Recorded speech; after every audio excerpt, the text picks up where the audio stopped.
വളരെയേറെ പ്രാധാന്യമുള്ള വിവിധ പരിപാടികളാണ് ബഹുമാനപ്പെട്ട മുഖ്യമന്ത്രിയുടെ ഉദ്ഘാടനം ചെയ്യുകയും ചിലത് തറക്കല്ലിടുകയും ചെയ്തിട്ടുള്ളത്. മൊത്തം 20 പരിപാടികൾ. അതിലേറ്റവും ശ്രദ്ധേയമായ നിരവധി പരിപാടികളിൽ കണ്ണൂരിനെ സംബന്ധിച്ച് എന്നും ശ്രദ്ധിക്കുന്ന ഒന്നാണ്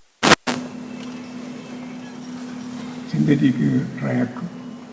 നമുക്ക് യഥാർത്ഥത്തിൽ സർവദേശീയ തലത്തിലുള്ളൊരു മത്സരം ശാസ്ത്രീയമായി സംഘടിപ്പിക്കുന്നതിന് വേണ്ടി ഒരിടം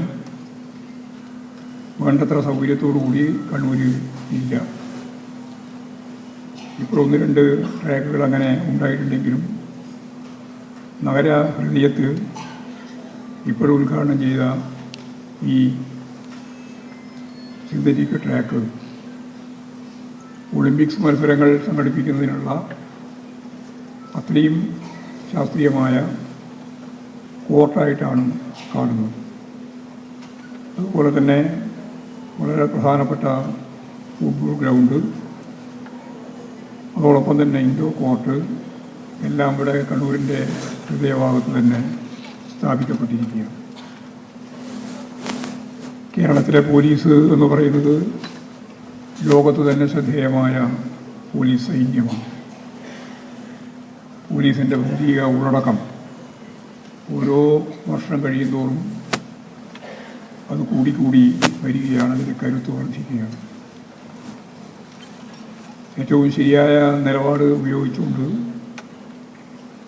സമൂഹത്തിൻ്റെ എല്ലാ തരത്തിലുള്ള പ്രശ്നങ്ങളിലും ഫലപ്രദമായി ഇടപെടാൻ ശേഷിയുള്ള സൈന്യമായി പോലീസ് സൈന്യത്തെ മാറ്റിയെടുക്കുന്നതിന് വേണ്ടി, ജനാധിപത്യവൽക്കരിക്കുന്നതിന് വേണ്ടി സാധിച്ചിരിക്കുന്നു എന്നുള്ളത് വളരെ പ്രധാനമാണ്. ലഹരി ഉൾപ്പെടെയുള്ള പ്രശ്നങ്ങൾ അഭിമുഖീകരിക്കുന്ന ഇന്നത്തെ വർത്തമാന കാലഘട്ടത്തിൽ അതിനെല്ലാം പ്രതിരോധിക്കുന്നതിന് വേണ്ടിയുള്ള ഏറ്റവും പ്രധാനപ്പെട്ട കരുത്തുറ്റ സൈന്യമായി കേരള പോലീസും എക്സൈസും ഒക്കെ മാറി വരികയാണ്. ജനങ്ങളുടെ പിന്തുണയോടുകൂടി ജനങ്ങളോടൊപ്പം നിന്നുകൊണ്ട് എല്ലാ സാമൂഹിക തിന്മകൾക്കുമെതിരായിട്ടുള്ള നന്മകൾക്ക് വേണ്ടിയുള്ള പൊരുതുന്ന ഒരു സൈന്യമായിട്ടാണ് നമുക്ക് കേരളത്തിലെ ജനങ്ങൾക്ക് കേരള പോലീസിനെ ഇന്ന് കാണാൻ സാധിക്കുന്നു.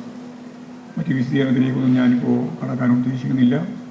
ഏതായാലും 20 പ്രൊജക്റ്റുകൾ കേരളത്തിൻ്റെ കാസർഗോഡ് മുതൽ തിരുവനന്തപുരം വരെയുള്ള വിവിധ ജില്ലകളിൽ ഇപ്പോഴും ഉദ്ഘാടന പരിപാടികളും തറക്കല്ലിടൽ പരിപാടികളും എല്ലാം നടന്നുകൊണ്ടിരിക്കുകയാണ്. അതിന് അനുവാദം നൽകിയിരിക്കുകയാണ് ബഹുമാനപ്പെട്ട മുഖ്യമന്ത്രി. എല്ലാ ആശംസകളും അറിയിച്ചുകൊണ്ട് ഞാൻ എൻ്റെ വാക്കുകൾ ഉപസംഹരിക്കുകയാണ്.